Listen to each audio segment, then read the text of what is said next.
Forget everything you believe about truth.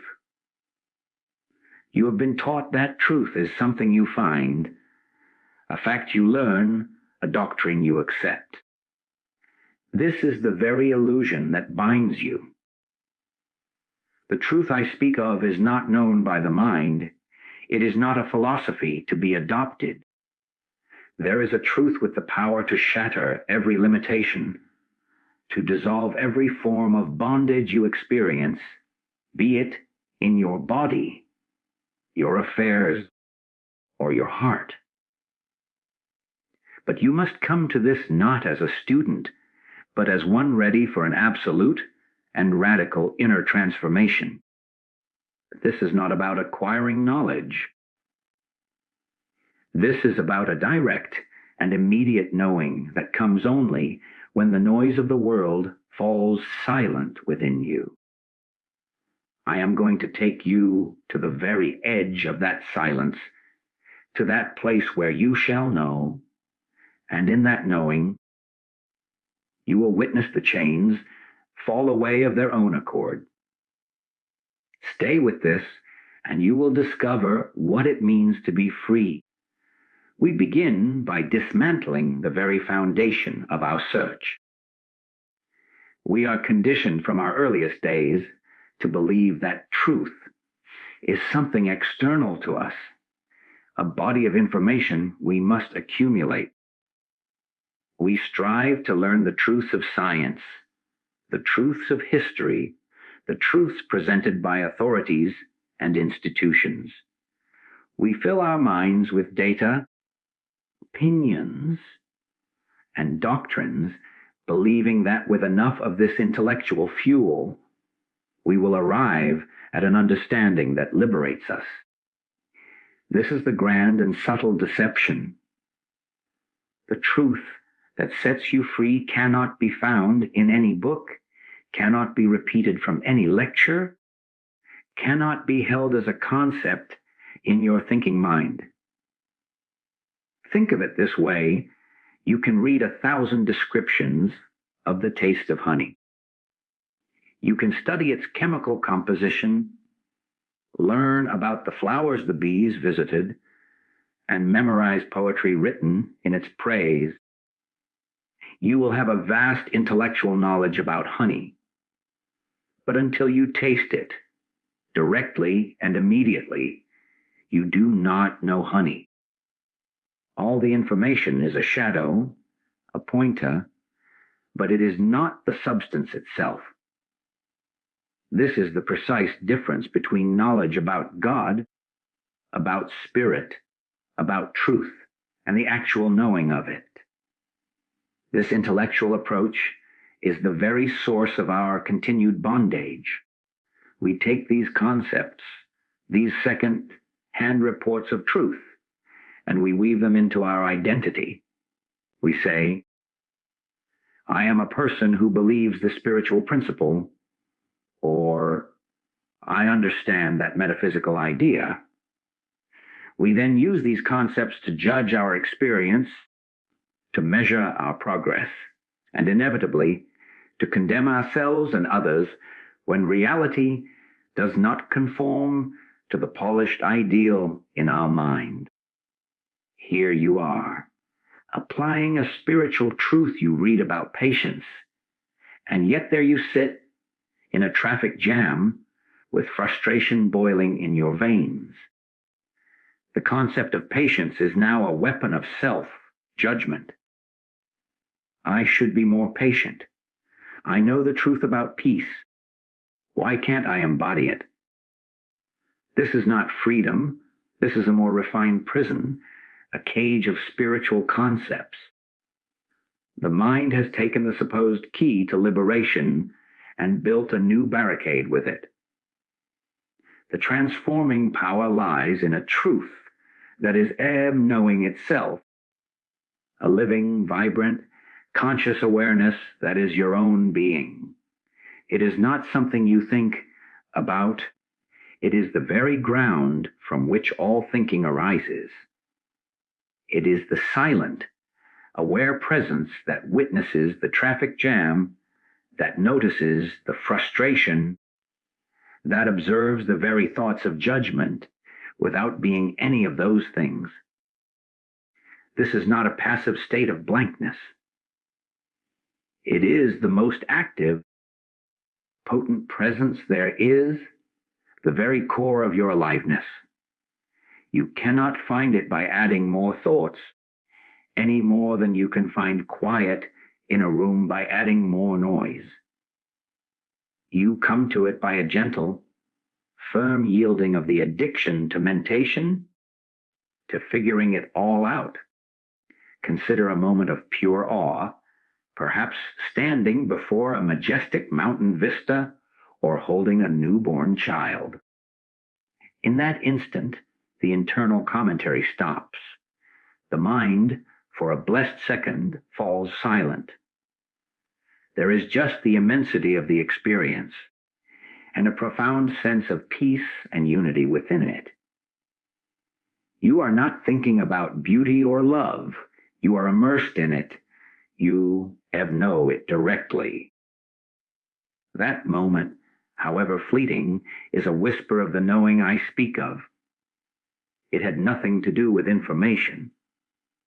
It was a direct communion. The truth that liberates is like that. But it is not dependent on an external trigger like a mountain or a child. It is the nature of your own consciousness when it is not cluttered with the artifacts of thought. It is the silent, aware space in which all your life unfolds. Your relationships, your work, your challenges, your joys. To mistake the objects appearing in this space, the thoughts, the emotions, the circumstances, for the truth of what you are is the root of all suffering. You believe you are the frustrated person in the car. But are you? Or are you the aware presence that is conscious of the frustration? This shift in identification from the object in consciousness to consciousness itself is the beginning of the great emancipation. This knowing is not a personal achievement. It dawns as you realize that the aware presence you are is not your personal property, not a private soul inside your body. It is the one, infinite, impartially intelligent life expressing itself as the scene you call your experience. When you feel separate, when you feel me, that must go out and find truth, you are looking from the standpoint of the illusion. The truth is that this very awareness, reading these words, listening to this voice, is itself the very presence of the infinite. It is already and always free. It is already and always whole. Your pain arises from believing yourself to be the character in the story this awareness is witnessing. Instead of recognizing yourself as the witness, the very screen upon which the story plays. The character has problems, limitations, past wounds, and future anxieties. The screen remains untouched, clear, and ever present. The practice, then, is not one of building a better character with better spiritual attributes. It is the practice of abiding as the screen, of resting in that silent, knowing awareness until the conviction of your identity as that becomes unshakable. This is not a withdrawal from life. It is the only way to engage with life fully and fearlessly, because you are no longer identified with its ephemeral content. You engage from the stability of the eternal. From this vantage point, you see the traffic jam, you feel the sensation of impatience, but you are not captive to it. You are the space for it, and in that spaciousness it arises, it plays out, and it dissolves, leaving you, the aware presence, undisturbed and free. This is the knowing that sets you free, the direct, unmediated recognition of what you have always been. This brings us to the very heart of the prison. We have mistaken the architecture of the cell for the sky. Every belief you hold, every opinion you cherish, every piece of knowledge you have acquired about who you are, about God, about the world, and how it works. These are not stepping stones to freedom. They are the very bars that confine you. You see, the mind is a magnificent instrument of organization and memory, but it operates from the past. It is a storehouse of everything that has ever happened to you, everything you have been told, every conclusion you have drawn from experience. This collection becomes your personal doctrine, your unquestioned lens through which you perceive reality. You look at the world not as it is in this fresh, new moment, but as your mind tells you it must be based on that old data. This is the acquired belief system, and it is the warden of your life. Consider a simple, daily example. You have a belief, perhaps formed from a single childhood experience or repeated messages from authority figures, that you are not good with money. This belief is not a fact. It is an interpretation, a story recorded in your mental archives. Now, for the rest of your life, every financial situation you encounter is filtered through this belief. A surprise bill arrives. The mind, operating from its old program, immediately accesses the belief. I'm not good with money. This is a disaster. I always mess this up. Panic, anxiety, and a sense of helplessness arise. You have not even responded to the actual event, the bill, yet. You are already imprisoned by your reaction to the belief about the event. The truth of the present moment, your capacity to calmly assess, to make a plan, to seek solutions, is completely obscured by the shadow of this old, acquired idea. The belief has become a self-fulfilling prophecy, limiting your vision and your actions, and you call this your reality. It is not reality. It is a replay of a recorded thought. Now, magnify this to every arena of life. Your beliefs about relationships, about your capabilities, about your health, about what is possible or impossible, about other people, about God as a distant judge or a personal servant. Each one of these acts as a filter, coloring and distorting the pure, impartial presence of what actually is. You relate to God through your acquired concepts of divinity, which are often merely projections of human traits like favoritism, anger, or conditional love. You then pray to this mental image, seeking to appease it or gain its blessing, never realizing you are in dialogue with a figment of your own and humanity's collective imagination. This is the ultimate bondage, worshiping the creation of your own mind and calling it spirit, the anxiety that comes from feeling you must please this external deity, the despair when, seems silent, the confusion when doctrines conflict. All of this suffering springs from the prison of the acquired belief. The liberating truth cannot enter a mind already crammed full of conclusions. It is not another, better belief to swap for an old one. It is the dissolution of belief itself as your primary way of knowing. This is the thrilling, yet often terrifying, frontier.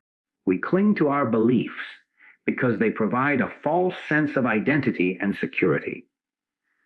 I am a person who believes this. Without that, who am I? The mind fears the abyss of not knowing, but this not knowing is not ignorance. It is a sublime open, receptive silence, the only state capable of receiving the imprint of the real. It is the space before the belief forms. To experience this, you must become a vigilant watcher of your own mental processes. You must catch the mind in the very act of translating the present moment into the language of the past. When criticism comes from a colleague, instead of being instantly hijacked by the old belief, I am not respected, or I am a failure, you pause. You do not argue with the belief, nor do you accept it as truth. You simply see it arise. You notice the hot flush of emotion it triggers, and you ask, in that silent pause, is this what is actually happening right now, or is this my old recording playing? In that gap, that space of pure observation, something miraculous occurs. The belief, deprived of the fuel of your identification, begins to lose its power. It is seen as a mere thought, a transient cloud passing through the vast sky of your awareness. And in that sky, you may perceive a clearer truth. Perhaps the criticism was a poorly delivered but valid point, or perhaps it says more about the other person's state than your own worth. You are now responding from awareness, not from a conditioned prison cell. This practice, applied relentlessly to every belief, from the trivial to the most sacred, is the beginning of the end of your bondage. You are not destroying truth.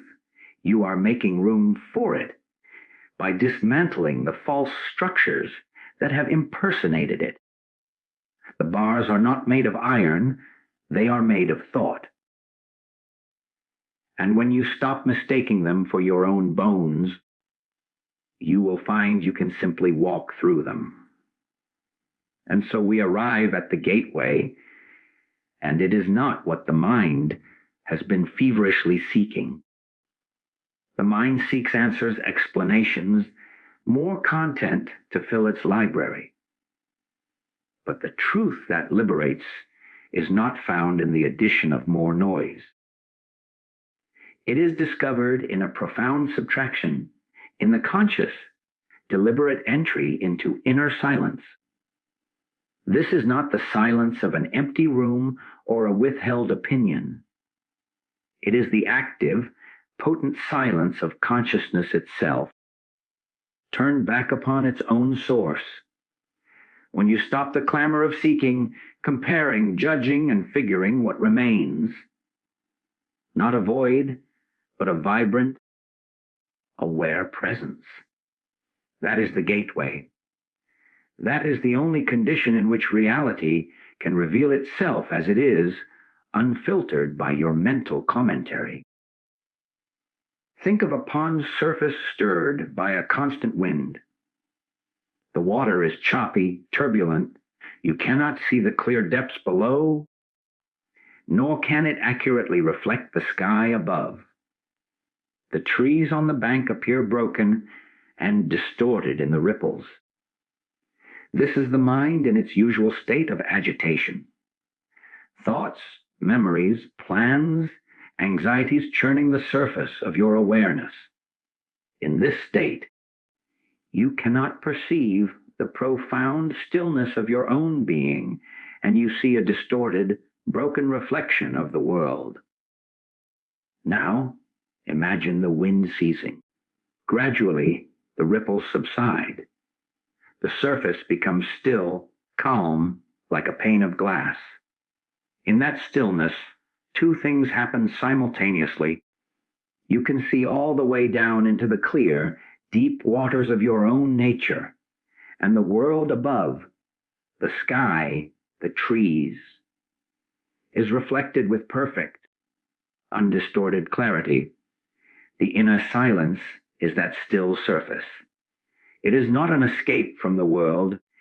It is the only means by which the world and yourself can be truly, accurately perceived. How then do we enter this practical silence in the whirlwind of daily demands? It begins with a simple but revolutionary act of attention. You are on a phone call, and your mind is already racing ahead to the next task, formulating your response before the other person has finished speaking.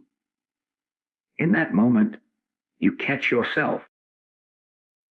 You consciously draw your attention away from the forward rush of thought and bring it completely into the sensation of listening. You hear not just the words, but the tone, the spaces between the words. You feel your own body, your breath. You are fully present in the act of hearing. For a few seconds, the internal dialogue stops. That is a taste of the silence. You are not passive. You are intensely alert, but that alertness is not clothed in thought, or you are washing dishes. Instead of being lost in resentment or planning, you feel the warmth of the water on your hands.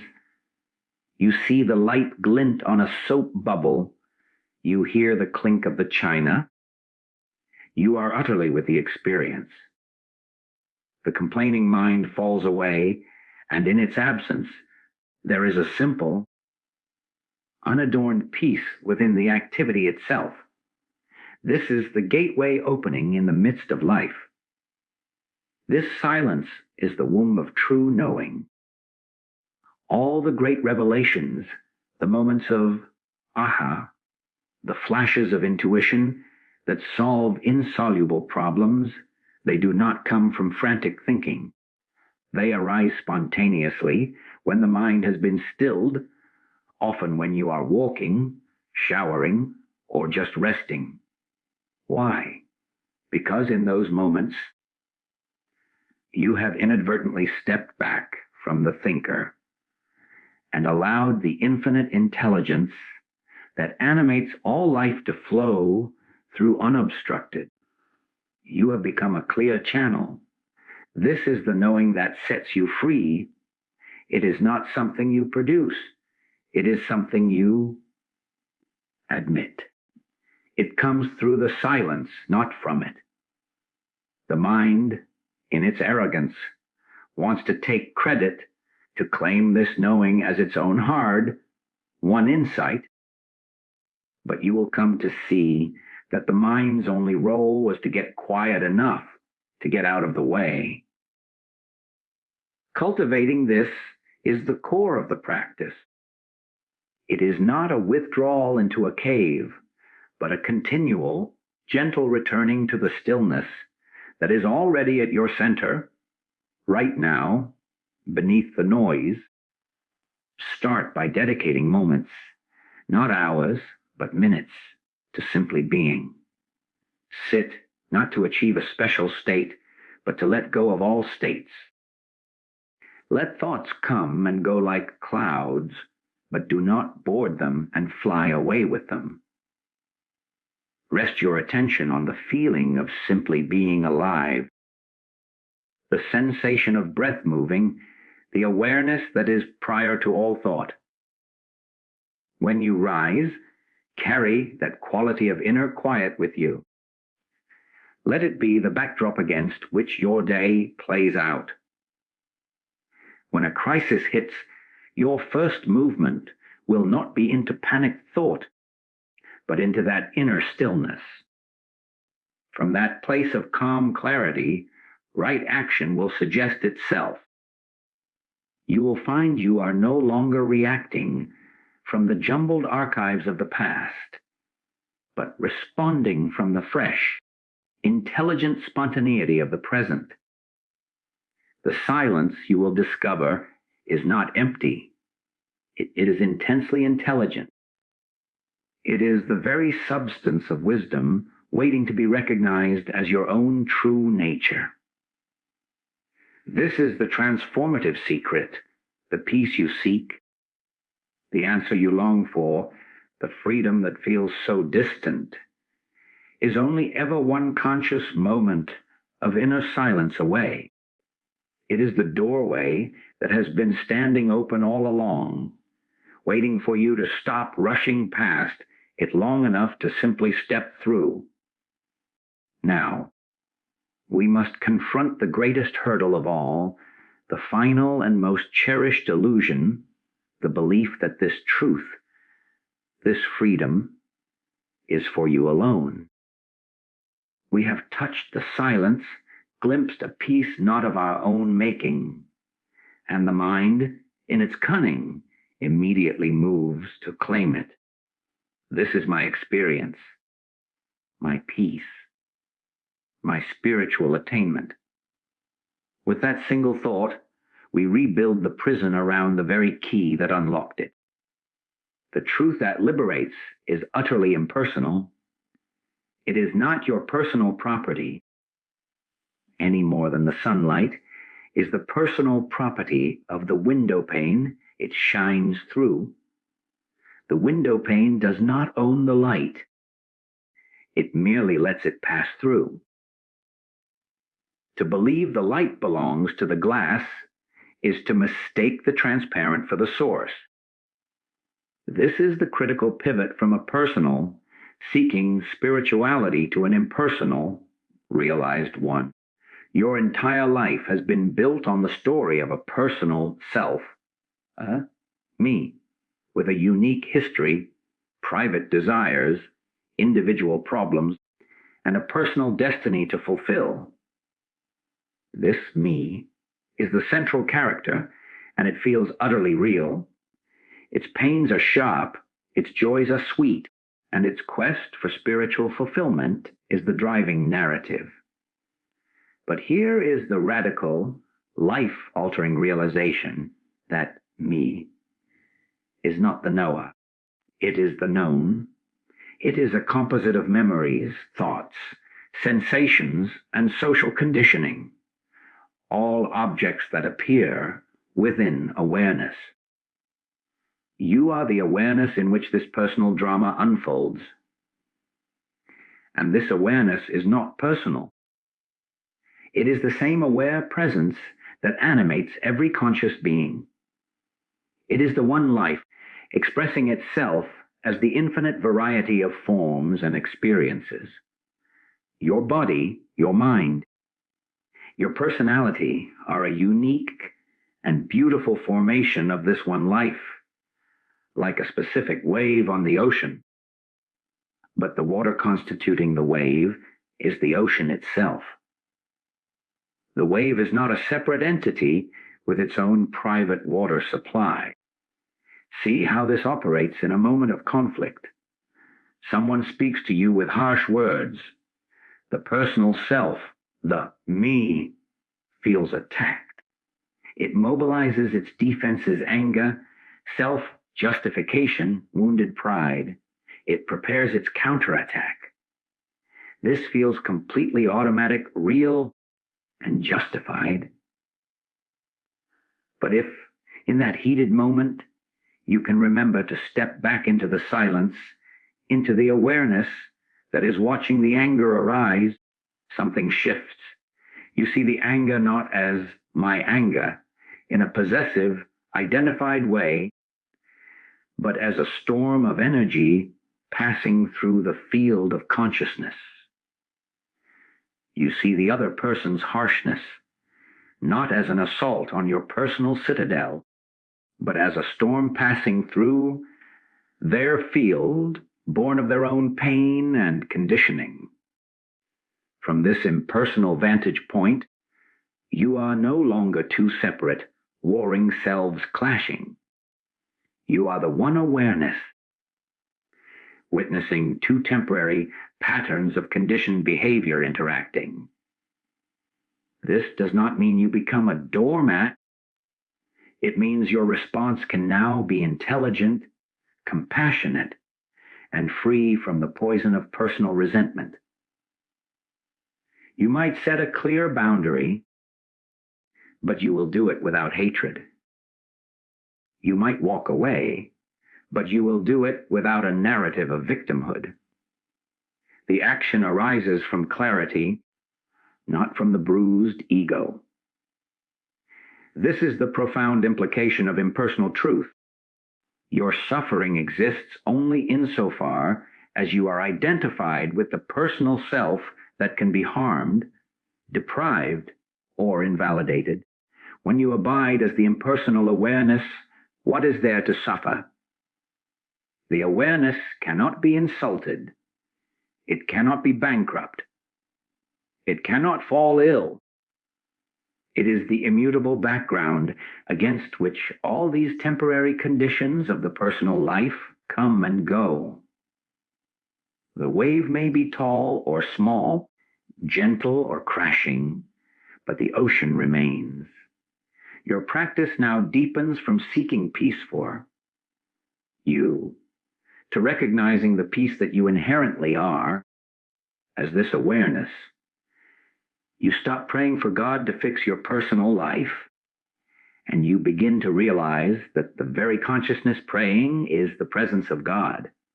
The infinite is not there. Responding, it is in here, as the very substance of your being. Your personal sense of lack or need is like a wave believing it lacks witness. This realization is the true dismantling of the sense of separation. It is the end of the lonely seeker. You are not a drop seeking the ocean. You are the ocean momentarily experiencing itself as a drop. When this knowing settles in, not as a theory, but as a living conviction, a great burden lifts. The exhausting project of building, defending, and improving the personal self loses its urgency. You participate in life fully, you care for your body, you engage in your work, you love your family. But you do it from the freedom of knowing you are not ultimately that limited character. You are the boundless space in which the character plays its part. Success and failure, health and sickness, praise and blame, all happen to the character. They touch the surface of your life, but they cannot touch the depths of what you are. You are the silent, knowing, impersonal presence that is forever free. This is not a cold detachment. It is the warmest freedom, for it allows you to engage with the world without the constant anxiety of personal gain or loss. You are finally safe, not because your circumstances are perfect, but because you have discovered you were never truly confined to them in the first place. The truth that sets you free is the recognition that you were never the prisoner you believed yourself to be. This brings us to the most liberating and perhaps startling implication of all. This knowing is not the culmination of a long journey of self-improvement. It is not a prize awarded for years of correct thinking or diligent spiritual practice. The truth is that freedom is not an achievement. It is a sudden and immediate realization of what has always been true right here, right now, prior to any effort. The mind loves the narrative of progress. It wants a path, a ladder with clear rungs. First you conquer this fear, then you develop that virtue, then after years of effort, you may glimpse enlightenment. This very timeline is a prison, for it places the fulfillment you seek in a future moment, forever retreating before you. The radical truth is that you cannot become what you already are. You can only stop pretending to be what you are not. This stopping is not a process. It is a decision, a shift in attention so fundamental it feels like a revolution in consciousness. Think of it this way.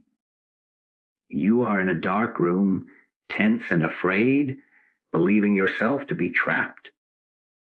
You fumble along the walls for years, seeking a door, a light switch, some way out. You practice techniques for calming your fear in the darkness.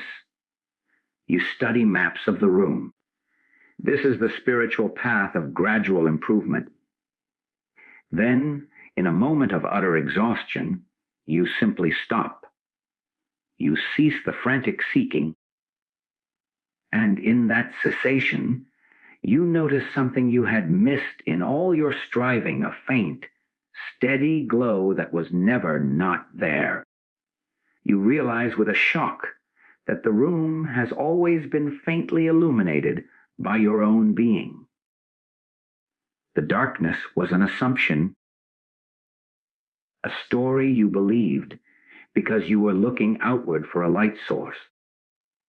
The moment you turn your attention away from the seeking and toward the seeker, you see. The light was here all along. That seeing is immediate. It does not take time to dawn.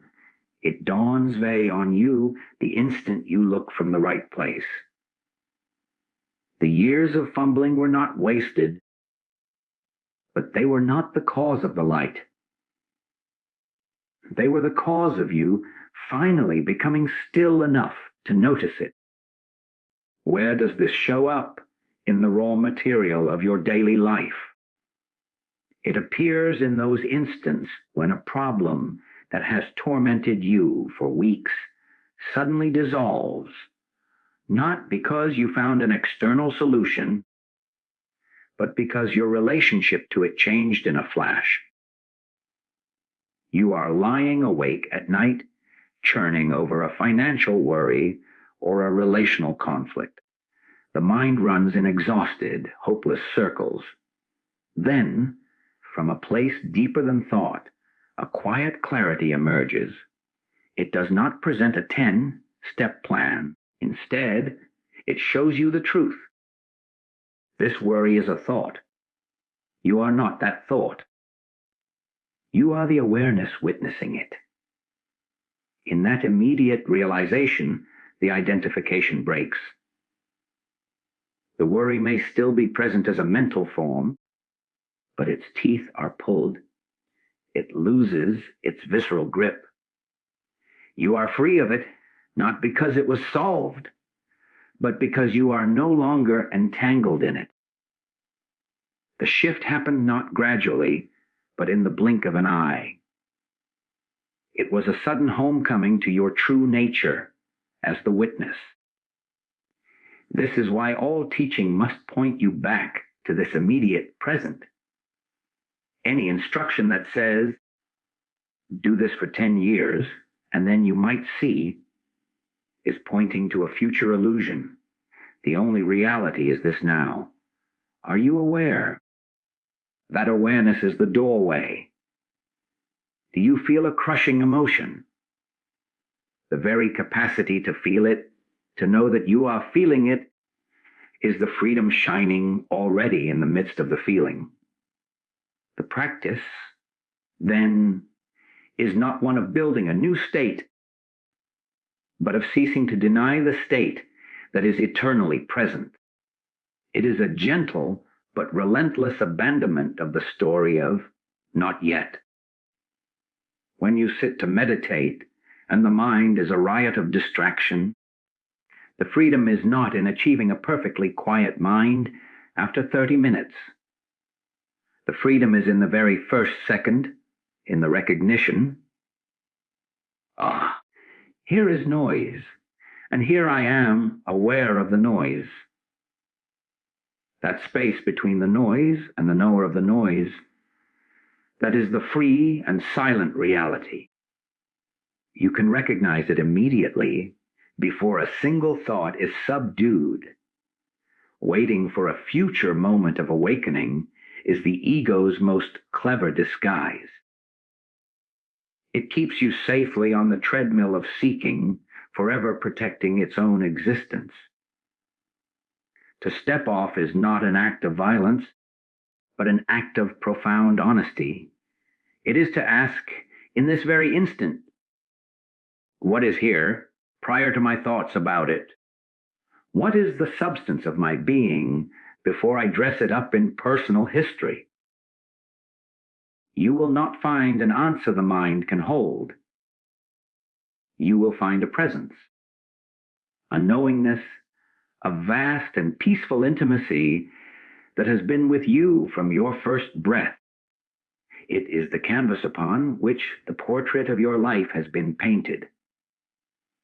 You have been so captivated by the painting, its drama, its colors, its flaws, that you forgot the silent, supporting ground that makes the image possible. To know the truth is to remember the canvas. That remembering is not a process. It is a present moment recognition, and in that recognition, all the struggles of the painting are seen for what they are, appearances on something that itself is forever untouched, whole, and free. The seeking ends not with a bang, but with a quiet, immediate sigh of recognition. Oh, it was always here. I am home. This final knowing is not a theoretical state reserved for hermits or saints. It is the most practical, tangible reality you will ever encounter. It is the discovery that freedom is not a destination you reach after all your problems are solved. Freedom is the very nature of your being, and it can be experienced right in the midst of the problems themselves. Your natural state is not one of bondage, occasionally interrupted by moments of peace. Your natural state is peace, occasionally obscured by the belief that you are the troubled content of your life. When the clouds of identification dissolve, even for a moment, the sun does not have to be painstakingly rebuilt in the sky. It is revealed, having been shining all along. This is the ultimate secret. You are not becoming free.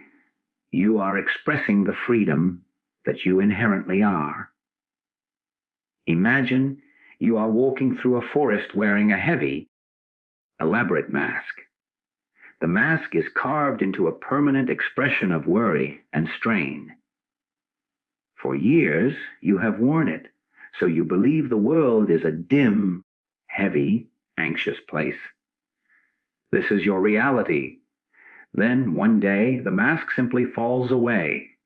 The shock is not in seeing a new world, but in seeing the same forest drenched in brilliant, clear light, feeling a gentle breeze on your actual skin, hearing the birdsong with unobstructed clarity. The forest didn't change, your perception of it did. The worry was never in the trees, it was in the mask. Your true face was always underneath, capable of a full range of authentic expression, not frozen in a single, painful grimace. This is what it means to experience freedom as your natural state. The circumstances of your life may be challenging, but the weight, the constriction, the agony comes from the mask of your misidentification. When you know yourself as the one who can put the mask down, the one who is aware of both the mask and the face, you are free even while the mask may still, out of habit, be worn. Now, Translate this to the raw moments of your existence. You receive a devastating medical diagnosis. The initial shock is a tidal wave of fear of pain, of loss of the unknown. The personal self is in utter turmoil, spinning visions of a terrible future. This is the mask being clenched tight. But if, in the eye of that storm, you can remember to turn inward to the silence, to that impersonal awareness, something becomes available. You feel the fear as a powerful sensation in the body. You see the catastrophic thoughts as images on a screen, and you realize, with a palpable certainty, I am not the fear. I am not the dying body.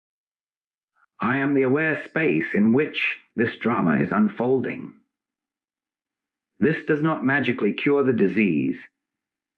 It does not erase the practical challenges, but it liberates you from the secondary suffering, the terror, the hopelessness, the story of being a victim. From that free space, you can then meet the circumstance with a clarity and courage that the panicked personal self could never muster. You take the necessary actions. You seek the best care. You lean on loved ones, but you do it from a foundation of profound inner peace. This is freedom in action. It is not the absence of difficulty. It is the presence of an unshakable serenity within the difficulty. This is the fruit of the entire journey. You begin to live from this realized freedom. It transforms your relationship with everything. Your work is no longer a cage of ambition or a grind of obligation. It becomes a field of expression for the intelligence and creativity that you are. You perform your duties, but you are not bound by the outcome, for your sense of worth is no longer tied to success or failure. In your relationships, you no longer seek completion from another person, for you know yourself as complete. This allows you to love more deeply without the claws of neediness and control. You can be fully present with another's joy or pain without being drained or overwhelmed. Because you are anchored in the boundless source, even in solitude, you are not lonely, for you have discovered the most intimate companionship, the silent, loving presence of your own being. This freedom expresses itself as a lightness of being, a spontaneous joy that arises without cause. You find yourself smiling at simple things, the steam rising from a coffee cup, the sound of rain, the absurdity of a situation that once would have caused rage. Life becomes a spontaneous dance, not a burdensome march. You are no longer trying to manipulate the universe to give you what your personal self thinks it needs. Instead, you move with a trust that the same infinite intelligence that formed the galaxies is orchestrating the details of your life, and your only task is to remain as the clear, open channel for its expression. Challenges still arise, yes, but they are met not as threats to your existence, but as waves on the ocean of your being. They rise, they play out, they subside, and the ocean remains vast and undisturbed. You live not in the hope of a future freedom, but in the present moment reality of it. You are the knowing, the known, and the freedom that dances between them. This is the truth you shall know, and in this knowing you are already utterly and irrevocably free.